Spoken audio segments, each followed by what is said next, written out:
Hello and welcome to today's episode of Platinum Talks Wealth.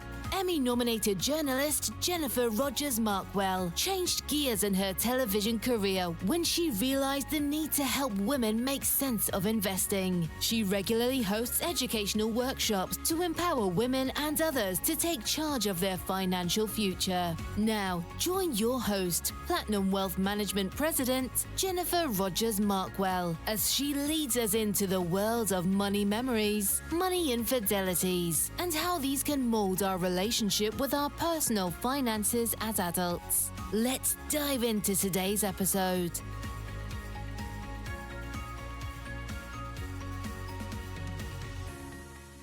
Hi, and thanks so much for spending some time with us. It's Jennifer Rogers Markwell, and you're joining us on the Platinum Talks Wealth podcast.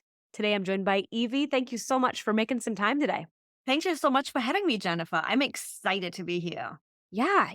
I mean, I've had the pleasure of being on your podcast, so I'm glad that you are able to be on mine as well. So tell us all about you and why you do what you do. That's a loaded question. I'm going to keep it short for your audience because there's a lot of story behind it. What it comes down to, I am a business efficiency and alignment coach. So my goal is for my audience, for my women that I'm working with, to go beyond the hassle and create a business that supports you. And really having that freedom of choice to do what we want to do and not be in that rat race of our business. Now, the passion for that actually comes from having had to put my own business on ice for 2 years. I didn't have to, I chose to support my late husband going through cancer and then losing him in 2014 and pretty much coming out of it with nothing. I had to hand off my clients because I couldn't service them. Lost the house, didn't have a life insurance, no nothing. So now there was, how old was I? 34, 35, something like that.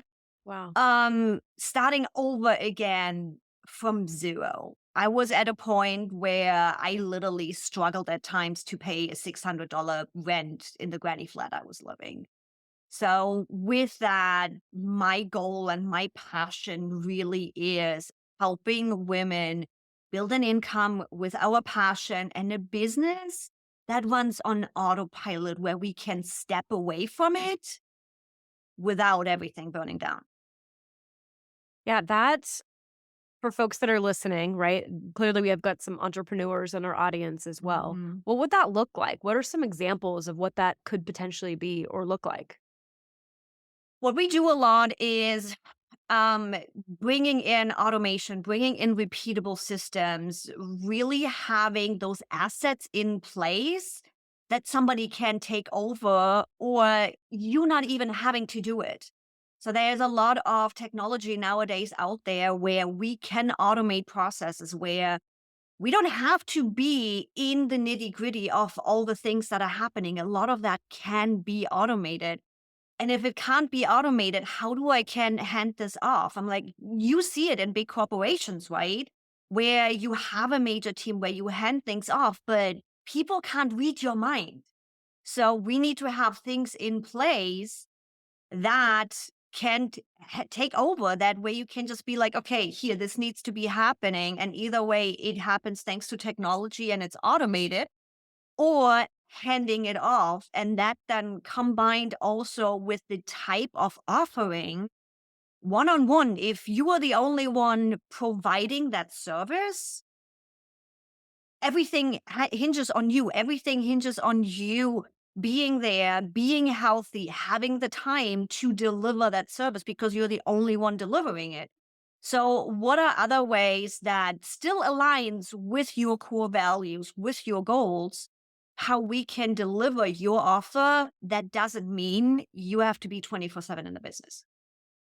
So it's that triangle of offer, automation, and delegation to really get the business owner, the CEO, whoever is running the processes in the business out of the nitty gritty and really back into that creativity and that being in your genius. Do you find that it fits more of a certain type of business? Like, what's an example of a business that this would be fantastic for? Because there's, like, assuming lots and lots of them, right? Quite frankly. you can create systems, repeatable systems and processes and automation in every single business. So interestingly, I literally see systems everywhere. Where other people see chaos, I see systems. However, me personally, I love working with online businesses, with businesses that are based, quote, in technology, where we can do online delivery, where the process management is happening online, where it's Zoom calls, where it's that digital aspect, simply because I can do even more than I can do in a brick and mortar store, and because I'm living it. Yeah, yeah. And that's pretty cool because you are living it and you're sharing it, right? So you've got the best of both worlds. Yep. Yeah, And I'm like, good. you can do so much behind the scenes with all of those ones and zeros flying around. Well, good. Well, thank you for sharing. So, another thing we talk about on the podcast is money memories. Oh God, yeah. What's a money memory that you had as a young person or as a teenager, whatever, right? That helped mold your relationship to money as an adult? That is still a process I'm actually working on getting rid of. As a kid, when I was growing up, the picture, the belief system of money that was molded for me was pretty much it was my dad. We never had enough money. There was never anything there for what I wanted to do.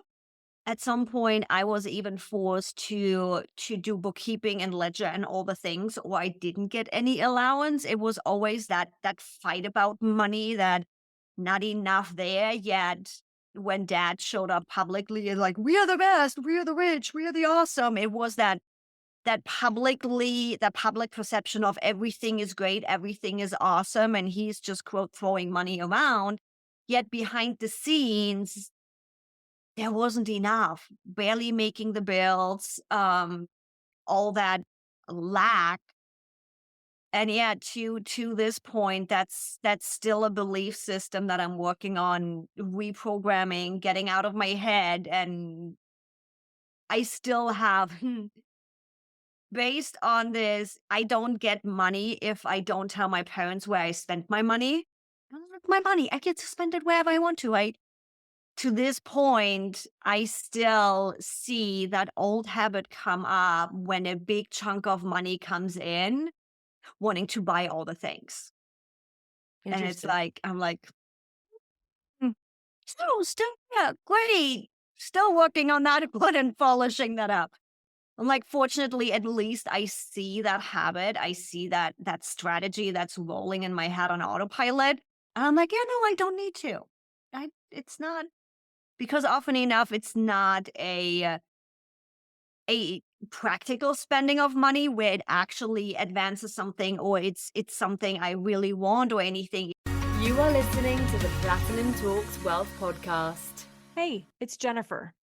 I wanted to take a quick break to remind you that you are worthy to have a seat at the table when it comes to money and your finances.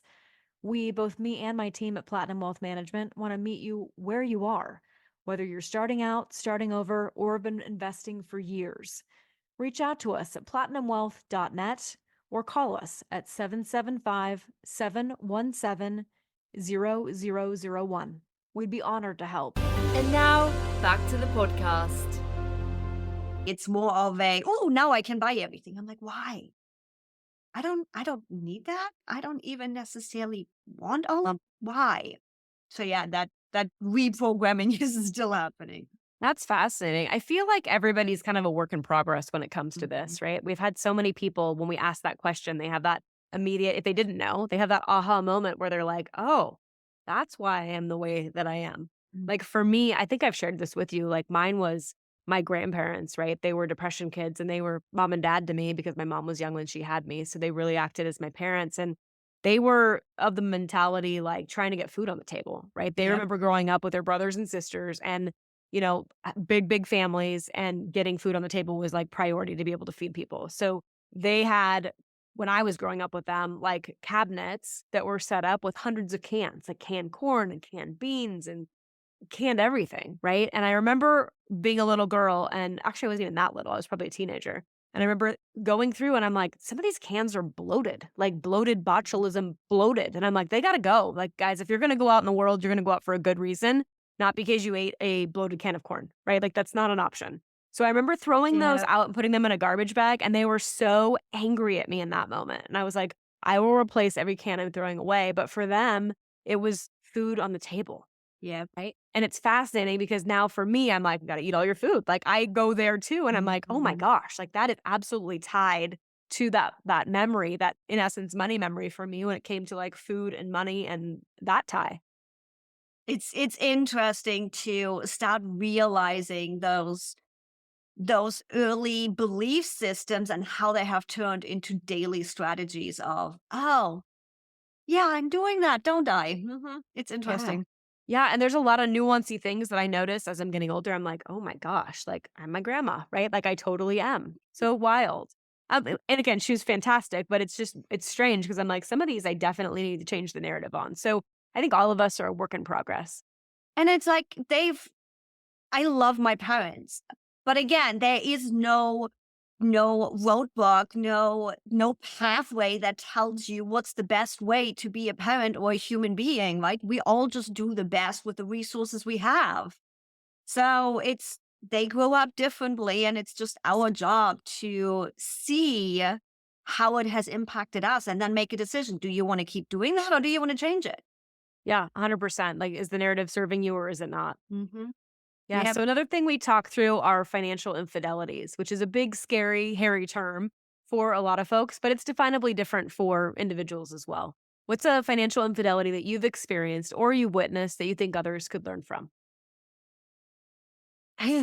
I do that to myself, actually.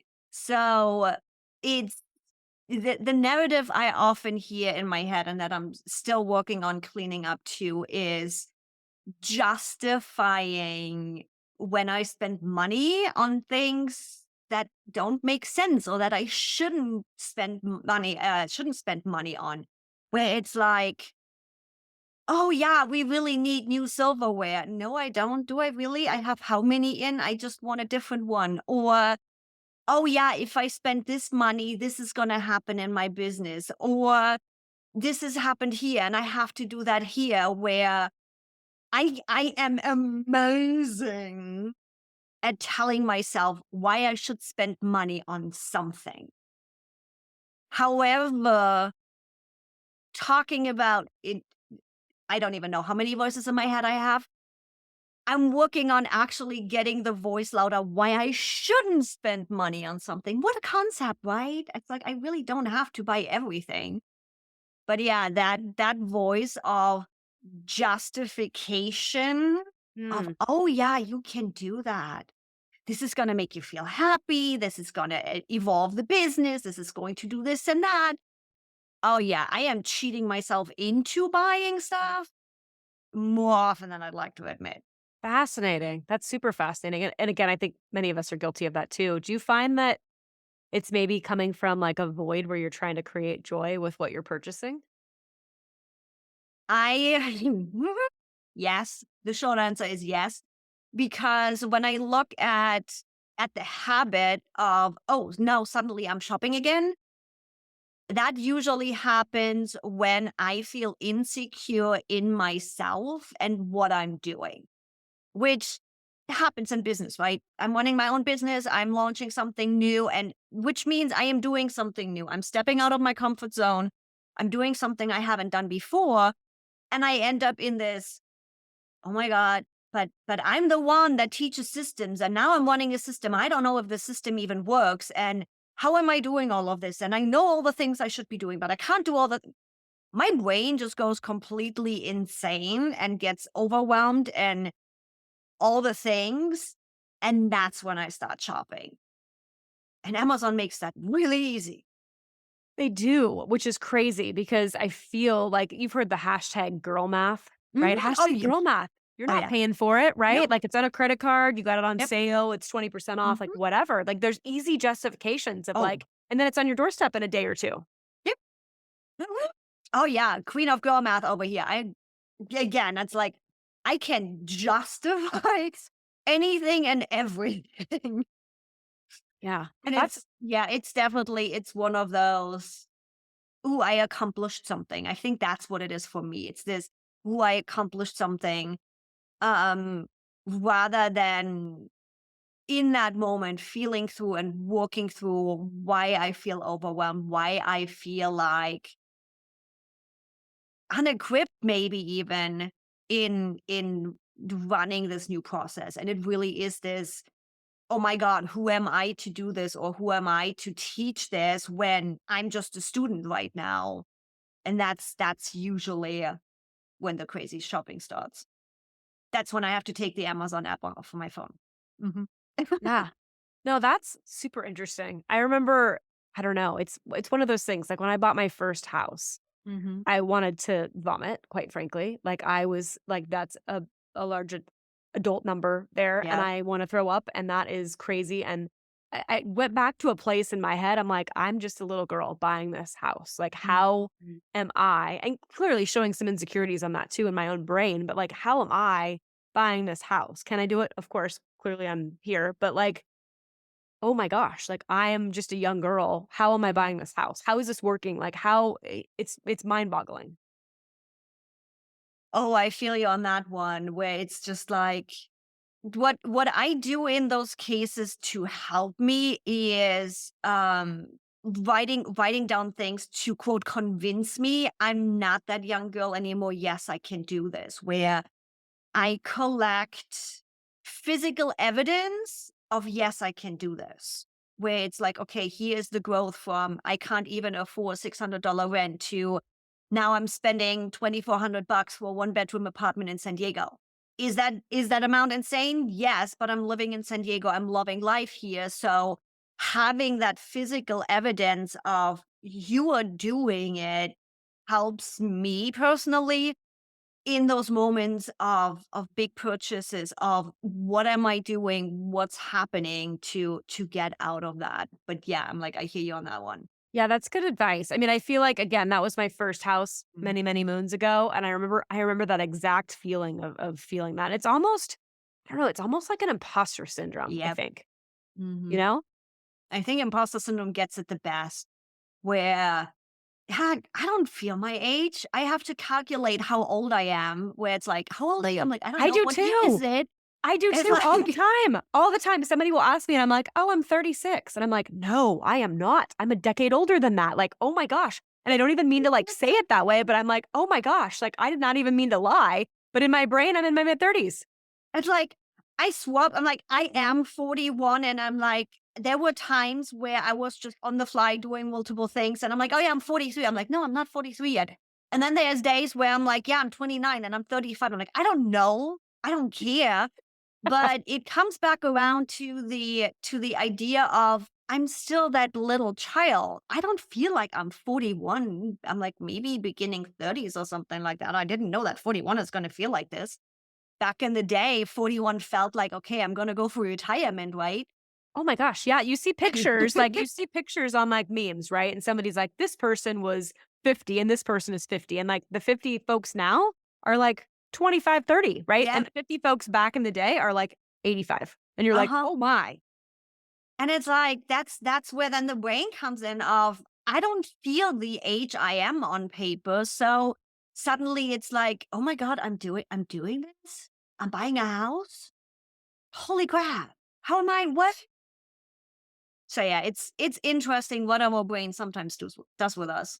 Yeah, yeah. And that's funny that we both have the same thing Mhm. when it comes to our ages. And I have to, like, pause now. Like, I'm like, "How old am I? How old am I?" Like, "What?" And sometimes people look at me like, you don't know your age. I'm like, no, yes. Totally. Oh my gosh. Well, thank you for sharing. And as we start to wrap the conversation, what are some tips and or tricks that you use to utilize money differently in your own household? So in that story of me spending money when I actually don't want to, but do want to, but shouldn't, and all of that craziness going on. What has helped me a lot to really approach money differently than my family has in the past is once implementing profit first. It makes sense to me having different buckets for different areas of my business as well as my personal life. It makes it easier to just be like, okay, I have my personal card, my personal debit account, and that's the money I have, period. Everything else is already allocated. what then also feeds into me really budgeting. And this is still a work in progress. Yes, I'm budgeting. Do I follow the budget? Let's just say we're working on that one. I literally just got myself actually somebody to help me hold me accountable and really stick to the process that I have in place because I've not been sticking to it. But really knowing and understanding where my money is going because I end up, is it freakish? Yes. I'm self-employed. Money goes up and down at times. Sometimes clients just leave and suddenly I have to figure out how to pay the bills. Sometimes happens.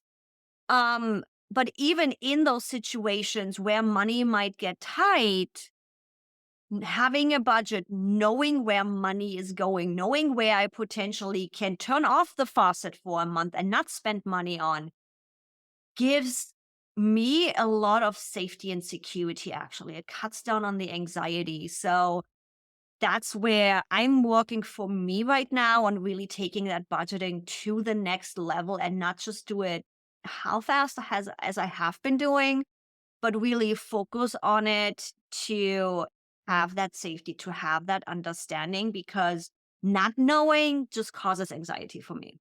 Yeah, it's interesting that you share that because I've heard both sides. People are like, I hate budgets; they're awful. I And then- get it. I'm definitely not a fan, And then, but I but see the result of it. yeah, but on the flip side, though, when you have a budget, that creates more freedom for you. You Yep. know where things are. It's not Mhm. like, oh my gosh, can I do this? Can I not? I had somebody on the podcast and they were talking about like auditing your own stuff individually and then also auditing your business. Like, Mhm. what's really going out? I mean, are we paying 2 Netflix accounts? Are we paying Disney Plus? Like, what are we paying truly? Like, what's going out? Do we know? Because a lot of people will, sometimes bury their head in the sand and then they don't know what's happening. And that makes it even worse and creates more anxiety. So I think really having a budget or even just a basic budget gives you Yeah. more freedom. Mhm. And don't get me wrong, there is moments, especially diving deeper and really getting a better understanding of my expenses and budgeting. And there's so much going on between business and personal all at the same time. There's moments where I'm like, I'm done. I'm closing this down. I'm stepping away. I'm not looking at it for the next 2 days. And I'm shoving my head in the sand too at times to just get away from it. But trust me, anybody that's listening, yes, it might not be easy. Yes, it is a pain in the booty. Don't get me wrong. It's not my favorite thing to do. But knowing means you can do something about it. Knowing means I'm not waking up at 2 a.m. in the morning with an anxiety and a panic attack. So it is worth it working on it. When you get overwhelmed, when it's just too much, when you just don't want to deal with it, step away. Go walk the dog, go have a coffee, go just watch a mind-numbing Netflix show and then come back and check if you actually just have one Netflix account or 3. Totally. Great advice. Well, good. Well, thank you so much for making time to chat today. I appreciate it. Thank you so much for having me. And I really hope your audience and everybody listening here gets a little bit out of this and tackle it. Money and finances can be frightening, overwhelming, and a lot. Take it piece by piece. Take it one step at a time. I promise you it's gonna make it way less overwhelming in the long run. And we don't always have to fight it. No, absolutely. Great. Well, thank you for being here. And those of you listening or watching, hopefully you'll join us on the next Platinum Talks Wealth podcast. If you enjoyed today's podcast, Platinum Talks Wealth, please subscribe and share. For more information about Jennifer Rogers Markwell or Platinum Wealth Management, please visit www.platinumwealth.net. Securities and advisory services offered through LPL Financial, a registered investment advisor, member of FINRA and SIPC. The opinions voiced in this podcast are for general information only and are not intended to provide specific advice or recommendations for any individual. To determine which strategies or investments may be suitable for you, consult the appropriate qualified professional prior to making a decision. The guest speakers and their companies are not affiliated with or endorsed by LPL Financial or Platinum Wealth Management.